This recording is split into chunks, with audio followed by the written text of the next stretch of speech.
Assalamualaikum warahmatullahi wabarakatuh. Alhamdulillahirrabbilalamin. Wassalatu wassalamu ala asrofil anbiya wal mursalin Sayyidina wa maulana Muhammadin wa ala alihi wa sahbihi ajmain. Yang terhormat Ibu Aida Arini selaku dosen pengampu mata kuliah psikologi.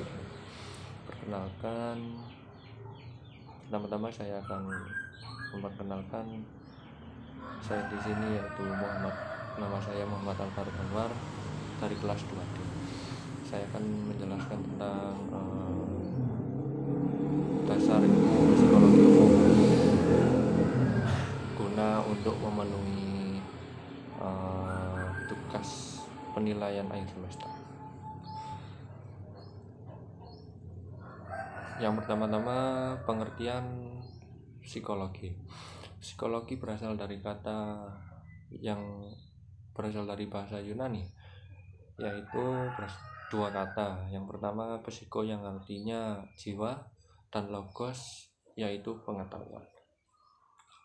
Secara etimologi, psikologi memiliki arti sebagai berikut: ilmu yang mempelajari tentang jiwa, baik mengenai macam-macam gejalanya, prosesnya, maupun latar belakangnya.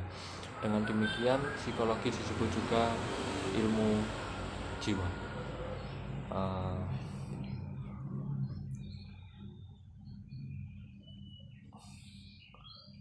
Yang kedua ialah tentang gejala-gejala gangguan kejiwaan, yaitu digolongkan menjadi dua. Yang pertama ialah gejala fisik, dan yang kedua ialah gejala psikis. Gejala fisik meliputi antara lain pusing, mual, sakit lambung, mah, jantung berdebar-debar, pokoknya yang nyerangnya ke fisik. Yang kedua ialah psikis, gejala psikis. Contohnya antara lain misal seseorang mudah marah-marah, terus malas, gampang melamun, susah untuk konsentrasi, dan sebagainya. Yang ketiga yaitu macam-macam gejala jiwa. Yang pertama yaitu gejala pengenalan atau kognitif, antara lain pengamatan, tanggapan, persepsi, fantasi, asosiasi berpikir, dan kecerdasan kognitif.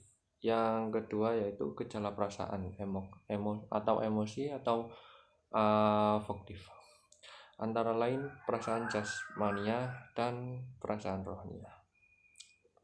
Yang ketiga gejala kehendak atau konatif, antara lain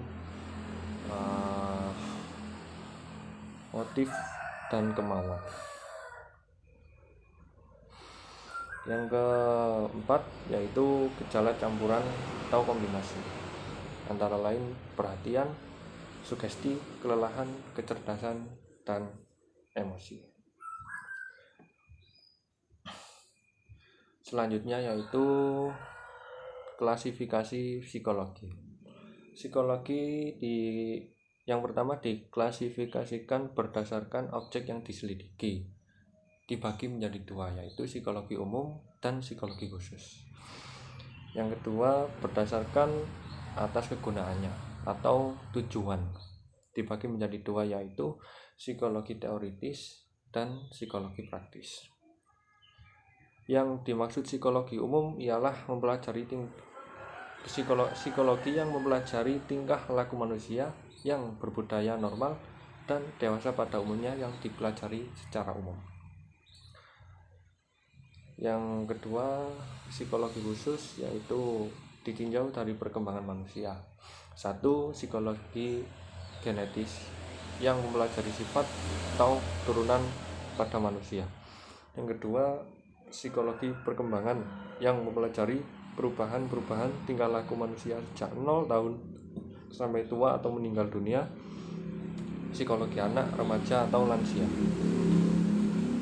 Psikologi khusus ditinjau dari kelompok manusia yang menyimpang dari norma. Yaitu satu, psikologi patologi, itu mempelajari tentang penyakit-penyakit jiwa. Yang kedua, psikologi abnormal, psikologi yang mempelajari perilaku menyimpang dari orang-orang yang mengalami gangguan mental. Yang ketiga, psikologi kriminal, psikologi yang mempelajari tingkah laku yang berhubungan dengan kejahatan, misal mengetahui dasar atau alasan seseorang berbuat jahat, ya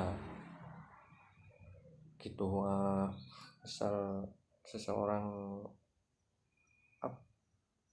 ya nyelidiki orang, kok bisa gitu orang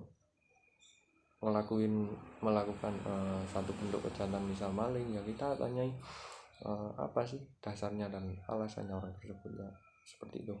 Yang kelima yaitu psikologi klinis, yaitu psikologi yang mempelajari kelainan-kelainan tingkah laku, mengadakan diagnosis psikologi, psikoterapi, penelitian dan pengetesan dalam bidang tersebut.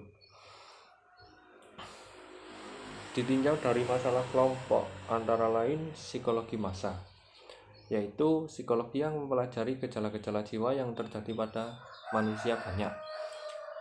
Yang kedua, psikologi kemasyarakatan, yaitu psikologi yang mempelajari gejala-gejala jiwa pada golongan masyarakat tertentu, misal petani, mahasiswa, masyarakat kota, masyarakat desa, masyarakat dataran rendah, dataran tinggi, ya seperti itu. Yang keempat yaitu psikologi sosial. Psikologi sosial yaitu ilmu yang mempelajari tingkah laku individu dalam hubungannya dengan kelompok. Ditinjau dari sifatnya, psikologi kepribadian mempelajari watak manusia. Tujuan mempelajari ilmu psikologi antara lain satu, untuk memperoleh paham tentang gejala-gejala jiwa dan pengertian yang lebih sempurna tentang tingkah laku manusia.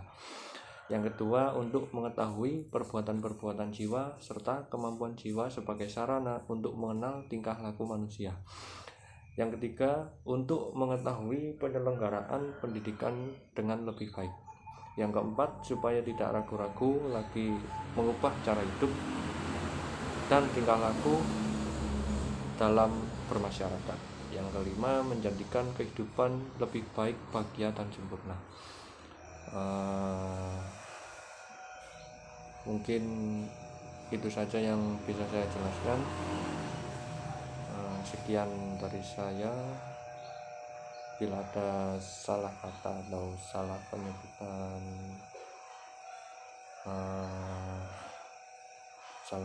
salah kata atau salah penyebutan